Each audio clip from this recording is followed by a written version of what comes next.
नमस्कार दोस्तों, Shyam classes rings में आपका स्वागत है। मैं सुरेश कुमार एक बार फिर से आपके साथ। दोस्तों, आज आपके सेल वाले टॉपिक के महत्वपूर्ण क्वेश्चन लेके आए हैं जो आज तक एग्जाम में पूछे गए हैं या आगे पूछे भी जा सकते हैं। भले ही आपकी कंपटीशन एग्जाम हो या आपकी आईटीआई की एग्जाम हो, भले ये फर्स्ट ईयर हो या आगे आपके लिए कोई सी भी ईयर हो, तो उसमें सभी में काम में आएंगे। तो दोस्तों, वीडियो आपको लास्ट तक जरूर देखना है जिससे कि आपके सारे मोस्ट क्वेश्चन क्लियर हो जाए, कोई क्वेश्चन छूट ना जाए।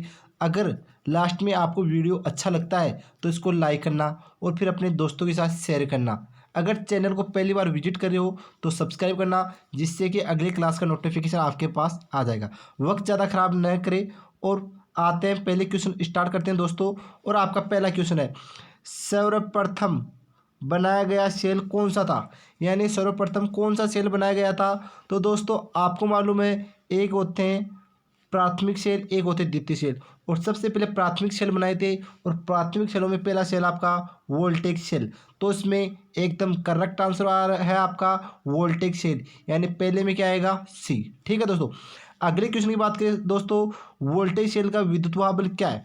तो दोस्तों, मैं विद्युत बल का आपको बता दूं कि एक आपकी अलग से क्लास लगाई हुई है, आप प्ले लिस्ट में जाइए, वहाँ पर सेल वाले टॉपिक में देखिए। वहाँ पर सेल एक ही क्लास में कंप्लीट है, उसमें सभी सेलों के वोल्टेज, उनकी रासायनिक प्रक्रिया तथा हर चीज़ क्लियर करिए उस सारणी में। तो आप वहाँ से हर सेलों की ट्रिक के द्वारा याद कर सकते हो। तो अभी मैं आपको बता दूं कि वोल्टेज सेल का विद्युत बल क्या होता है। तो आपको लगभग मालूम ही होगा कि वोल्टेज सेल का विद्युत बल होता है 1.08 वोल्ट। तो आपके दो क्वेश्चन क्लियर हो चुके हैं दोस्तों। तीसरे क्वेश्चन की बात करें दोस्तों, तीसरा क्वेश्चन आपका, डेनियल सेल में प्रयुक्त इलेक्ट्रोलाइट होता है। तो बताओ, डेनियल सेल में कौन सा इलेक्ट्रोलाइट हम यूज करते हैं? तो दोस्तों, डेनियल सेल में हम कॉपर सल्फेट इलेक्ट्रोलाइट काम लेते, तो इसका करेक्ट आंसर आएगा ए। ठीक है दोस्तों, आपके तीन क्वेश्चन क्लियर हो चुके हैं। अगले क्वेश्चन की बात करें, 4 नंबर क्वेश्चन की। तो आपका 4 नंबर क्वेश्चन है, शुष्क सेल किस सेल का संशोधित रूप है? यानी शुष्क सेल किस सेल का संशोधित रूप है? तो दोस्तों, एक आपका आता है लेक्लांची सेल। तो लेक्लांची सेल का संशोधित रूप ही आपका शुष्क सेल है। यानी शुष्क सेल को क्या बोलते हैं? डाई सेल बोलते हैं, यानी सूखा सेल। तो इसका दूसरा संशोधित रूप है आपका लेक्लांची सेल।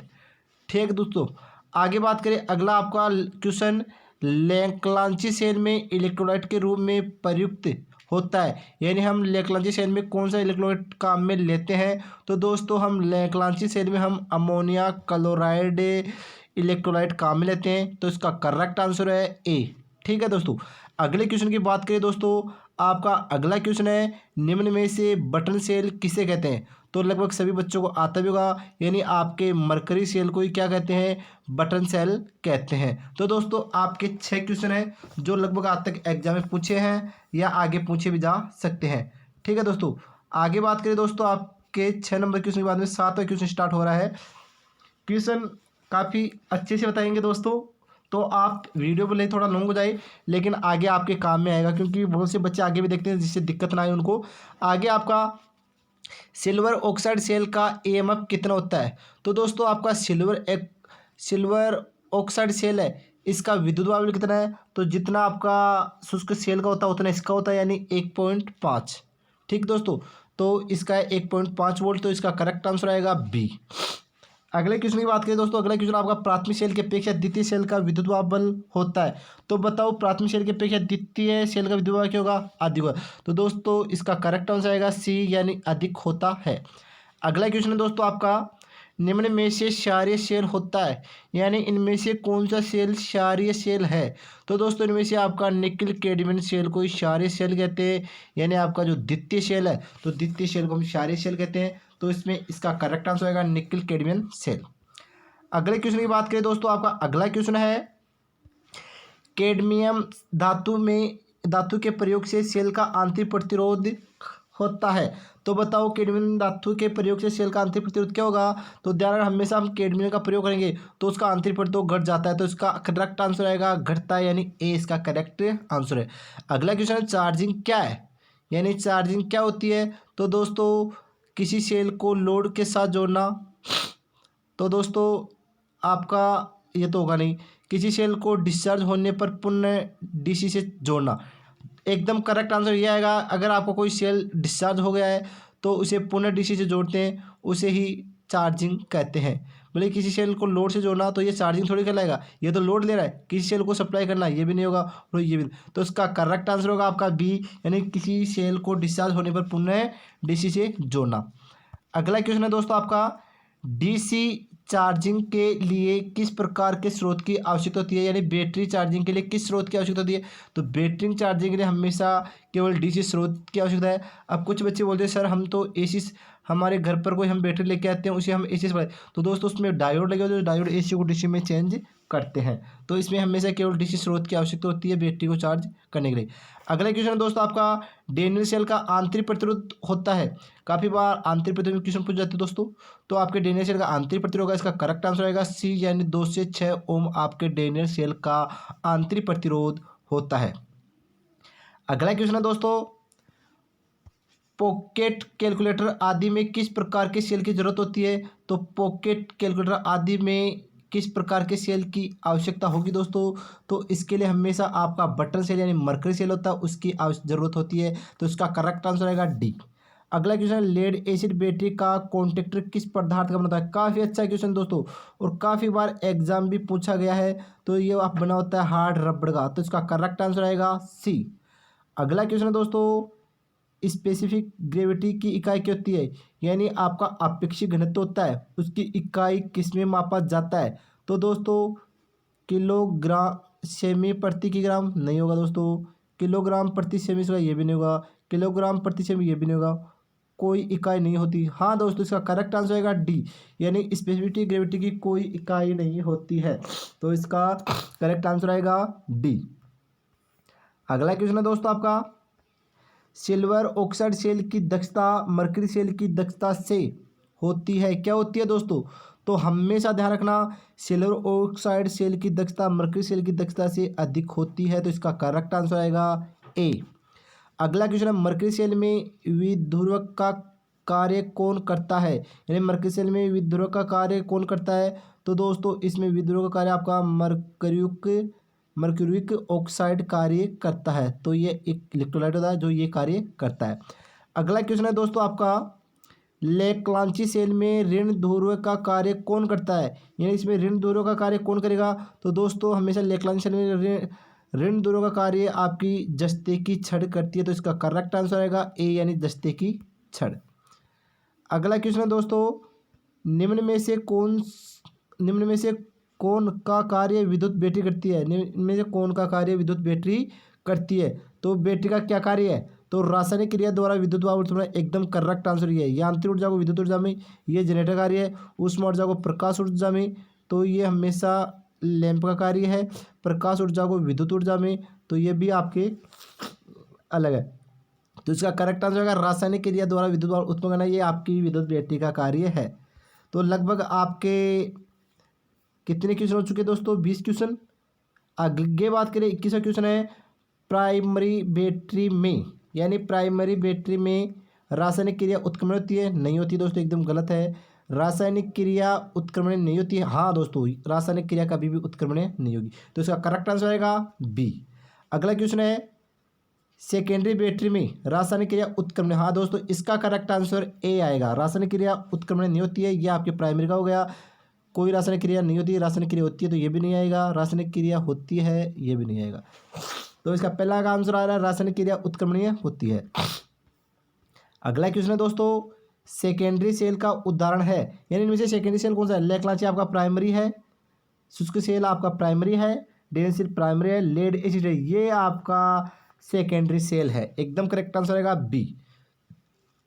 अगला क्वेश्चन है दोस्तों, निम्न में से कौन कौन लेड एसिड बैटरी के सक्रिय तत्व है, यानी निम्न में से कौन कौन से तत्व है बैटरी के सक्रिय तत्व है जो काम में लिए जाते हैं। तो इसमें लेड एसिड में देखो निकेल काम में आता है, हाइड्रेट काम में आता है, और लोहा ऑक्साइड। तो इसका करेक्ट आंसर आएगा ए। सॉरी दोस्तों ए नहीं आएगा, लेड पर ऑक्साइड हो इस पर। हाँ दोस्तों इसका करेक्ट आंसर आएगा बी, यानी आपका लेड एसिड सेल में लेड पर ऑक्साइड हो स्पंजी शीशा जो सक्रिय तत्व के रूप में कार्य। तो इसका करेक्ट आंसर सॉरी दोस्तों बी आएगा। ठीक है दोस्तों, काफ़ी अच्छा क्वेश्चन है दोस्तों, काफ़ी बार एग्जाम में पूछा गया ये क्वेश्चन। अगला क्वेश्चन है दोस्तों आपका, कौन सा इलेक्ट्रोलाइट लेड एसिड बैटरी में प्रयोग किया जाता है, यानी इनमें से कौन सा इलेक्ट्रोलाइट बैटरी में प्रयोग किया जाता है। तो दोस्तों हमेशा लेड एसिड में हम सल्फ्यूरिक एसिड काम में लेते हैं इलेक्ट्रोलाइट के रूप में। अगला क्वेश्चन है, निम्न में से कौन बैटरी की क्षमता व्यक्त करता है, यानी इनमें से बैटरी की क्षमता किस में व्यक्त की जाती है। तो हमेशा AH यानी एम्पीयर घंटे में इसकी दक्षता व्यक्त की जाती है। तो इसका करेक्ट आंसर आएगा ए। अगला क्वेश्चन है दोस्तों, निम्न में से किस पर बैटरी की क्षमता निर्भर करती है। तो हमेशा बैटरी की क्षमता किस में निर्भर करती है, डिस्चार्ज की दर, स्वतंत्र है, वाट घंटा, तापमान। तो इसका करेक्ट आंसर है डिस्चार्ज की दर पर बैटरी की दक्षता, बैटरी की क्षमता निर्भर करती है। अगला क्वेश्चन है, खालिस्तान वोल्ट शुष्क सेल का विद्युत दाब होता है। तो शुष्क सेल का विद्युत दाब कितना दोस्तों, तो इसका होता है 1.5 वोल्ट। ठीक है दोस्तों। अगला क्वेश्चन है दोस्तों आपका, क्या होता है जब बैटरी डिस्चार्ज होती है। तो बताइए क्या होता है जब बैटरी डिस्चार्ज होती है। तो सेल की वोल्टेज घटती है, एकदम करेक्ट दोस्तों। हमेशा जैसे ही बैटरी डिस होगी तो उसकी वोल्टेज घट जाएगी, सेल की वोल्टेज बढ़ेगी नहीं दोस्तों, वोल्टेज बदलती नहीं है, गलत दोस्तों, इनमें से कोई ये भी नहीं है। तो इसका करेक्ट आंसर क्या है, वोल्टेज, सेल की वोल्टेज घटती है जब सेल डिस्चार्ज होता है बैटरी। अगला क्वेश्चन है दोस्तों, निम्न में से कौन एडिशन सेल में प्रयुक्त इलेक्ट्रोलाइट है, यानी एडिशन सेल में कौन सा इलेक्ट्रोलाइट प्रयोग किया जाता है। तो दोस्तों बताओ, sulphuric acid, potassium hydroxide, nickel hydroxide, nitrate acid. तो इसका करेक्ट आंसर होगा पोटेशियम हाइड्रोक्साइड। ठीक है दोस्तों। अगला क्वेश्चन है दोस्तों 31 नंबर क्वेश्चन, खालिस्तान वोल्ट लेड एसिड सेल का औसत विद्युत वाहक बल है। तो इसका औसत विद्युत वाहक बल होता है लेड एसिड सेल का 2.2 वोल्ट। 1.08 आपका वोल्टेज सेल का था, 1 वोल्ट किसी का है नहीं, और 2 ये भी किसी का नहीं है। अगला क्वेश्चन है दोस्तों, इलेक्ट्रोलाइट का आपेक्षिक घनत्व क्या होगा जब बैटरी चार्ज हो रही है। तो जब बैटरी चार्ज हो रही है तो उसका आपेक्षिक घनत्व हमेशा बढ़ता है। ठीक है दोस्तों। अगला क्वेश्चन है, चार्ज सेल का अपेक्षित घनत्व होता है, यानी कोई सेल चार्ज है तो उसका अपेक्षित घनत्व क्या रहेगा दोस्तों। तो उसका अपेक्षित घनत्व 1.25 से लेकर 1.28 रहता है। तो इसमें 1.25 एकदम करेक्ट है। अगला क्वेश्चन है, इलेक्ट्रोलाइट का अपेक्षित घनत्व क्या होगा जब बैटरी डिस्चार्ज होगी। तो ध्यान रखना, जब बैटरी डिस्चार्ज होती है तो उसका अपेक्षित घनत्व 1.14 होता है। अगला क्वेश्चन है दोस्तों, बैटरी के प्लेट का रंग कैसा होगा जब बैटरी डिस्चार्ज होगी। तो ध्यान रखना, जब बैटरी डिस्चार्ज होती है तो उसका रंग सफ़ेद हो जाता है, क्योंकि आप देखते हो कभी कभी लैब में तो बैटरी डिस होती है तो उसका रंग एकदम वाइट होता है। अगला क्वेश्चन है दोस्तों, बैटरी के धन प्लेट का रंग कैसा होगा जब बैटरी पूर्ण चार्ज हो, यानी चार्ज होगी तब रंग कैसा होगा। तो उसका चॉकलेटी रंग होगा, यानी इसका करेक्ट आंसर आएगा सी। अगला क्वेश्चन है, बैटरी के ऋण प्लेट का रंग कैसा होगा जब बैटरी पूर्ण चार्ज होगी, यानी बैटरी पूर्ण चार्ज होगी तो ऋण प्लेट का रंग कैसा होगा। तो ऋण प्लेट का रंग स्लेटी रहता है। तो इसका करेक्ट आंसर आएगा बी। ठीक है दोस्तों। अगला क्वेश्चन है दोस्तों, किसके द्वारा इलेक्ट्रोलाइट का अपेक्षित घनत्व मापा जाता है। तो ध्यान रखना, हमेशा हाइड्रोमीटर द्वारा अपेक्षित घनत्व मापा जाता है इलेक्ट्रोलाइट का, हाइग्रोमीटर द्वारा आर्द्रता मापी जाती है, टेकोमीटर द्वारा स्पीड मापी जाती है, और सेल टेस्ट ये होता नहीं है। अगला है सेल्स को, हाँ यह सेल्स नहीं दोस्तों, सेल है, सेल को कैसे संयोजित करें ताकि उसका एम्पेयर क्षमता बढ़े। तो हमेशा सेल की एम्पेयर क्षमता बढ़ाने के लिए उसे हमें समांतर क्रम में संयोजित करना चाहिए। अगला क्वेश्चन है दोस्तों, लेड एसिड में सक्रिय पदार्थ होता है, यानी लेड एसिड में सक्रिय पदार्थ कौन सा होगा दोस्तों। तो लेड एसिड में तनुगंधक अम्ल, ये भी सही है दोस्तों, स्पंजिलैंड ये भी सही है दोस्तों, लेड पेरोक्साइड ये भी सही है, ये सभी। तो ये तीनों ही हमेशा लेड एसिड सेल में सक्रिय पदार्थ होते हैं दोस्तों। अगला क्वेश्चन है दोस्तों आपका, निम्न में से बैटरी की क्षमता मापी जाती है। तो बैटरी की क्षमता एम्पीयर घंटे मापी जाती है, पहले भी एक बार आ चुका मेरे हिसाब से पहले वाले क्वेश्चनों में। किलोवाट घंटा ये आप एनर्जी मीटर मापता है, और एम्पीयर मीटर ये एम्पीयर ये वोल्ट पावर मापता है, वाट एम्पीयर धारा मापता है। अगला क्वेश्चन देखते हैं, कार्बन जिंक सेल यानी लैंगक्लांजी सेल में विद्रोह का क्या कार्य है। इसमें विद्रोह का क्या कार्य है दोस्तों। तो दोस्तों उत्पन्न हुए हाइड्रोजन को जल में परिवर्तित, एकदम करेक्ट आंसर है दोस्तों, यानी उत्पन्न हुए हाइड्रोजन को जल में परिवर्तित करता है। जिंक के बर्तन में होने वाली रासायनिक प्रक्रिया की तीव्रता को कम करता है, ये नहीं होगा दोस्तों। सेल का आंतरिक प्रभाव, ये भी नहीं होगा दोस्तों। उत्पन्न हुई ऑक्सीजन को अवशोषण करता है, ये भी नहीं होगा दोस्तों। तो इसका करेक्ट आंसर आएगा ए, यानी उत्पन्न हुई हाइड्रोजन को जल में परिवर्तित करता है। अगला क्वेश्चन है दोस्तों, विद्युत का कार्य शुष्क सेल में कौन करता है? तो हमेशा शुष्क सेल में विद्युत का कार्य करता आपका जिंक क्लोराइड। तो उसका करेक्ट आंसर आएगा बी। अगला क्वेश्चन काफ़ी अच्छा क्वेश्चन है दोस्तों। एक 144 एम्पीयर बैटरी एच की बैटरी 9 एम्पीयर करंट लगभग 48 घंटे कर लेती है। तो दोस्तों इसमें आपको क्या पूछ रहा है? टाइम पूछ रहा है। तो ध्यान रखना, इसमें ए एच बटे आई आएगी किसके बराबर? हमेशा टाइम के बराबर। तो ए एच कितनी 144 है, इसमें 9 का भाग दो, तो 9 एकम 9, कितने बच गई? 5, 4, 9 छिगी 54। तो बताओ ऑप्शन में 16 आ गया, तो इसका करेक्ट आंसर आएगा डी, यानी 16 घंटे। ठीक है दोस्तों। अगला क्वेश्चन, निकिल आयरन सेल होता है, यानी निकिल आयरन सेल क्या होता है दोस्तों? तो तर सेकेंडरी सेल, शुष्क प्राइमरी सेल, तर प्राइमरी, शुष्क सेकेंडरी सेल। तो ये भी नहीं होगा, ये भी नहीं होगा, ये भी नहीं होगा। तर सेकेंडरी सेल, यानी nickel iron cell, nickel cadmium cell और लेड एसिड सेल। ठीक तो ये तो होता है आपके सेकेंडरी और सेकेंडरी सेल में ये होगा तर सेकेंडरी सेल। अगला क्वेश्चन दोस्तों, क्या करेंगे यदि किसी लेड एसिड सेल को लंबे समय तक निष्क्रिय रखा जाए? यानी अगर कोई सेल लंबे समय तक निष्क्रिय बिना काम में लिए हुए पड़ा है तो उसमें क्या होगा? तो बैटरी को ओवर चार्ज कर देना चाहिए, नहीं दोस्तों। इसके अलावा ये पहला नहीं होगा। दूसरा, इलेक्ट्रोलाइट निकाल देना चाहिए, ये भी नहीं होगा दोस्तों। प्लेट को आंसू जल से धो देना चाहिए, ये भी नहीं करना चाहिए दोस्तों। बैटरी का इलेक्ट्रोलाइट निकाल कर बैटरी को सुखाकर शुष्क ठंडे व स्वच्छ स्थान पर सूखे। तो इसका करेक्ट आंसर आएगा डी। ठीक है दोस्तों। अगला क्वेश्चन है दोस्तों, लेड एसिड सेल चार्जिंग के समय विद्युत ऊर्जा को किस ऊर्जा में बदलता है? कौन सा सेल? Lead acid cell. तो ध्यान रखना, उसमें ऊर्जा में नहीं दोस्तों, रासायनिक ऊर्जा में। एकदम करेक्ट, रासायनिक ऊर्जा में। प्रकाश ये भी नहीं आएगा, यांत्रिक ये भी नहीं आएगा। अगला क्वेश्चन है दोस्तों आपका, किस रूप में इलेक्ट्रोलाइट की अवस्था व्यक्त की जाती है? तो इलेक्ट्रोलाइट की अवस्था किस में? आपेक्षिक घनत्व के रूप में। ठीक है दोस्तों। तो इसका करेक्ट आंसर ये आएगा आपेक्षिक घनत्व के रूप में। आउटपुट ये भी नहीं होगा दोस्तों, आउटपुट करंट के रूप में ये भी, अमृतसर ये भी नहीं है। तो इसका करेक्ट आंसर है ए। ठीक है दोस्तों।